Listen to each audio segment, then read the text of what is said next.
Doctor अलामा मोहम्मद इकबाल रहमतुल्लाह अलैह।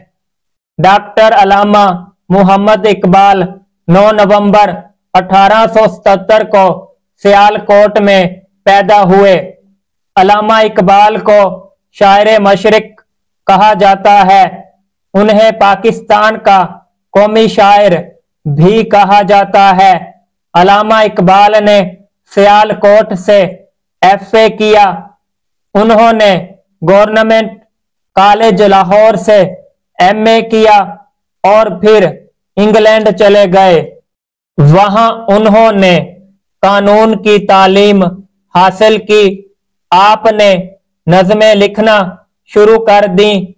आपकी नज़में हमें उम्मीद और कामयाबी का दर्स देती हैं।